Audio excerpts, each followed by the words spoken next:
Hi everyone, मैं हूं प्रगति और स्वागत करती हूं आप सभी का अपने यूट्यूब चैनल बैंकिंग विद प्रगति पर। इस सेशन में हम करंट अफेयर्स को हैंड रिटन नोट्स के थ्रू पढ़ेंगे। यहाँ मैं आपको करंट अफेयर्स को बहुत ही इजी एंड डिटेल्ड वे में एक्सप्लेन करने वाली हूँ। तो आइए आज हम पढ़ते हैं 12 एंड 13 मई 2020। अगला न्यूज है हमारा रिजर्व बैंक ऑफ इंडिया का। रिजर्व बैंक ऑफ इंडिया ने एनबीएफसीज को बोला है कि अगर आप गोल्ड लोन दे रहे हैं किसी को, ठीक है, अगर आपके पास कोई कस्टमर आता है गोल्ड लोन के लिए, तो आप क्या कर सकते हैं, अगर आप कैश की फॉर्म में दे रहे हैं तो कैश आप ज्यादा से ज्यादा 20,000 रुपए तक का ही उनको कैश दे सकते हैं। बाकी का आपको सारा पैसा अकाउंट में देना पड़ेगा। तो आरबीआई ने ये जो एनबीएफसीज को मना किया है, ये रेस्ट्रिक्शंस जो लगाए हैं वो कौन से सेक्शन के थ्रू लगे हैं? Under section 269 SS of income tax act 1961। अगला न्यूज है हमारा वाइव। वाइव एक टेक्नोलॉजी स्टार्टअप है जो कि सेल्फ ड्रिवन है, ठीक है, एक सिंगल पर्सन इसको ऑपरेट कर रहा है। इसने फंडिंग की है, कितनी फंडिंग की है? 1.05 बिलियन डॉलर्स की, जो कि सॉफ्ट बैंक ग्रुप के थ्रू इन्होंने करी है। टोटल इन्होंने 1.3 बिलियन डॉलर्स की फंडिंग की है, जो कि बेसिकली इनका जो फोकस है वो जो एआई टेक्नोलॉजी है, आर्टिफिशियल इंटेलिजेंस टेक्नोलॉजी है, उस पे इनका फोकस रहने वाला है। अगला न्यूज है हमारा IRDA, IRDAI, insurance and regulatory development authority of India, जो कि इंश्योरेंस जिस तरीके से आरबीआई बैंकिंग सेक्टर को रेगुलेट करती है, उसी तरीके से इंश्योरेंस सेक्टर के लिए इरडा काम करती है।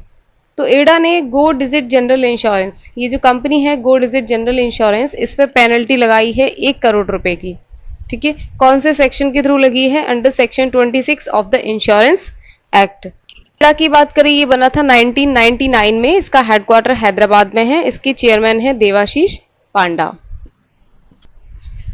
अगला न्यूज है हमारा नेशनल अफेयर्स। तो यहाँ बात हो रही है इंडिया का इंडस्ट्रियल प्रोडक्शन ग्रोथ, यानी कि जितनी भी इंडस्ट्रीज हैं, अगर अपन ओवरऑल देखें तो कितना प्रोडक्शन हुआ है, यहाँ पे कितना ग्रोथ हुई है?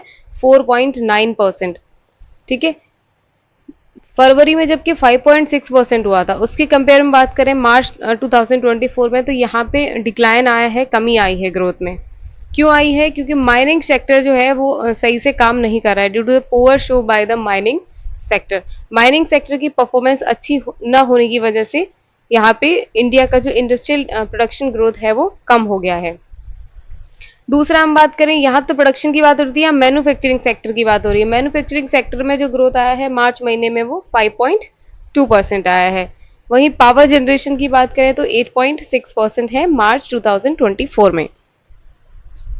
अगला न्यूज है हमारा इंटरनेशनल अफेयर्स। तो यहाँ पे यूरोपियन यूनियन ने पहली बार ऐसा हुआ है कि यूरोपियन यूनियन ने लॉ बनाया है कि जो भी महिलाओं के खिलाफ जो भी वायलेंस होते हैं, जो भी अत्याचार होते हैं, उसके अगेंस्ट आप इसको कैसे टैकल करेंगे, उसके लिए लॉ बनाए हैं। इसमें वायलेंस में क्या क्या इंक्लूड रहेगा? जो वायलेंस है उसमें फोर्स्ड मैरिज हो गया, ठीक है, 18+ से पहले ही अगर शादियां करा दी जा रही है, जबरदस्ती शादी हो रही है। दूसरा फीमेल जेनिटल म्यूटिलेशन, या फिर ऑनलाइन हैरेसमेंट, स्टॉकिंग वगैरह, ठीक है, सारी चीजें इसमें इन्वॉल्व रहेंगी। अगर ऐसा होता है, if someone is found guilty of this, तो पनिशमेंट कितना है? कम से कम 1 से 5 साल तक की सजा मिलेगी, और वो डिपेंड करेगा कि आपने कौन सा क्राइम किया है। यूरोपियन यूनियन की बात करें तो ये बना था 1993 में, इसका हेडक्वार्टर है ब्रसेल्स बेल्जियम में, एंड इसके प्रेसिडेंट है इस काउंसिल के चार्ल्स माइकल। अगला सेक्शन है हमारा न्यू अपॉइंटमेंट्स। यहाँ बात कर रहे हैं एन चंद्रशेखर की, ये बने हैं टाटा इलेक्ट्रॉनिक्स के चेयरमैन। किसको रिप्लेस करेंगे? बानमली अग्रवाल को। अगला न्यूज है रिजवान कोयटा, ये बने हैं NABH के चेयरपर्सन। NABH का फुल फॉर्म क्या है? National accreditation board for hospitals and health care providers, ठीक है। NABH बेसिकली क्या है? ये NABH इसको इस तरीके से बनाया गया है कि जो हॉस्पिटल्स हैं, ये हॉस्पिटल्स को रैंकिंग देता है वहाँ की क्वालिटी स्टैंडर्ड्स के ऊपर, या फिर पेशेंट की सेफ्टी प्रोटोकॉल्स वहाँ पे फॉलो हो रहे हैं या नहीं, ठीक है, तो वो काम NABH का होता है। तो रिजवान कोयटा ने किसको रिप्लेस किया है?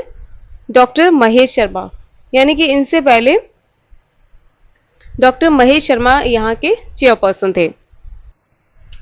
NABH कब बना था? 2005 में, हेडक्वार्टर दिल्ली में है, इसके CEO है डॉक्टर अतुल मोहन कोचर। अगला न्यूज है माइकल मिशुस्तिन, ये बने हैं प्राइम मिनिस्टर ऑफ रशिया, ठीक है। जो व्लादिमीर पुतिन है रशिया के प्राइम मिनिस्टर, इन्होंने माइकल मिशुस्तिन को रशिया का पीएम अपॉइंट कर दिया है। अगला न्यूज़ है हमारा समिट्स एंड कॉन्फ्रेंस। तो यहाँ पे एक मीटिंग है जिसका नाम है एनुअल इन्वेस्टमेंट मीटिंग, या फिर अपन इसको AIM भी बोल सकते हैं। इसका 13th एडिशन हो रहा है। कहाँ, जब भी कोई समिट या कॉन्फ्रेंस की बात रहेगी तो पहली बात वहाँ समिट कौन सा, क्या नाम है समिट का, कहाँ पर हो रही है ये कॉन्फ्रेंस, कौन सी बार हो रही है, कौन सा एडिशन है, ठीक है, और किस टॉपिक पे हो रही है, थीम क्या है उसका। तो ये जो एनुअल इन्वेस्टमेंट मीटिंग है ये आबू धाबी UAE में हो रही है एंड इसका थीम है adapting to the changing investment landscape. जो इन्वेस्टमेंट लैंडस्केप चेंज हो रहा है उसको अपन को कैसे अडेप्ट करना है, उसको कैसे हमको यूटिलाइज करना है, उस बारे में बात होगी। कैसे जो ग्लोबल इकोनॉमिक डेवलपमेंट के लिए अपन क्या क्या स्टेप्स उठा सकते हैं, यहाँ पे उस टॉपिक पे ये लोग बात करेंगे। अगला न्यूज है हमारा डिफेंस एक्टिविटीज। तो एक्सरसाइज का नाम है शक्ति, 7वां एडिशन है, मेघालय की उमरोई डिस्ट्रिक्ट में हो रही है। ठीक है, ये एक्सरसाइज किसके बीच में होगी, Indian army and French army. ठीक है, इंडिया और फ्रांस की आर्मी के बीच में हो रही है और ये 7th एडिशन हो रहा है एक्सरसाइज शक्ति का एंड 6th एडिशन हुआ था फ्रांस में, इस बार इंडिया में हो रहा है उमरोई मेघालय में। ठीक है, लेकिन जो इससे पहले हुआ था मिलिट्री स्कूल ऑफ ड्रैगुएन फ्रांस में, सबसे पहली बार ये हुआ था 2011 में। अब हम पढ़ते हैं लेटेस्ट स्पोर्ट्स न्यूज। तो यहाँ बात हो रही है आनंदन एंड हॉकी इंडिया। ठीक है, ये कौन है, आनंदन कौन है, कोका कोला इंडिया के फाउंडर हैं। तो इन दोनों ने मिलके जो है national women's hockey league 2024 launch की है। बेसिकली हॉकी इंडिया है एंड जो कोका कोला के जो फाउंडर है उन्होंने क्या है अपना हॉकी इंडिया लीग स्टार्ट किया है। इससे क्या होगा कि जो वीमेन है, जो वीमेंस हॉकी टीम है, उनको जो भी उनकी एसेंशियल जरूरतों की चीज़ें हैं वो उनको प्रोवाइड करी जा सके। और बेसिकली उनको उनके लिए कैंपेन भी स्टार्ट किया है इन्होंने, जिसका नाम रहेगा शी द डिफरेंस। अगला न्यूज़ है हमारा नीरज चोपड़ा। नीरज चोपड़ा को 2nd रैंक आई है एट दोहा डायमंड लीग 2024। ठीक है, दोहा कहाँ है, कतर में है ये। दोहा में जो डायमंड लीग हुई थी 2024 में, तो उसमें नीरज चोपड़ा की 2nd रैंक आई है। तो ये क्या है, शॉर्टपुट थ्रो, जेवलिन थ्रोअर है, सॉरी शॉर्टपुट नहीं जेवलिन थ्रोअर है। ठीक है, तो इनका जो थ्रो था वो कितना था, 88.36 मीटर। ये समझ लीजिए कि जो फर्स्ट रैंक आई थी ना चेजिया जैक्यूब वेडल, इनसे खाली ये 2 सेंटीमीटर पीछे थे बस। 88.36 मीटर इन्होंने थ्रो किया था, मात्र 2 सेंटीमीटर के गैप से ये यहाँ पे इनको डिफीट का सामना करना पड़ा। Awards and owners. तो यहाँ बात हो रही है डॉक्टर सौम्या स्वामीनाथन की। डॉक्टर सौम्या को मिला है कनाडा की एक यूनिवर्सिटी है मैकगिल यूनिवर्सिटी, इन्होंने इनको डिग्री प्रोवाइड की है during the spring 2024 convocation ceremony. जब कन्वोकेशन सेरेमनी हुई थी उस दौरान। एंड डॉक्टर सौम्या की अगर अपन बात करें तो इन्होंने 2017 में वर्ल्ड हेल्थ ऑर्गेनाइजेशन ज्वाइन किया था एंड ये वहां पर डिप्टी डायरेक्टर जनरल की पोस्ट पर थी इन द प्रोग्राम्स डिपार्टमेंट। ठीक है, वहीं 2019 में, मार्च 2019 में ये WHO की पहली चीफ साइंटिस्ट भी बनी थी। अगला न्यूज है हमारा ओबेचुरीज। यहाँ पे बात हो रही है XRISM।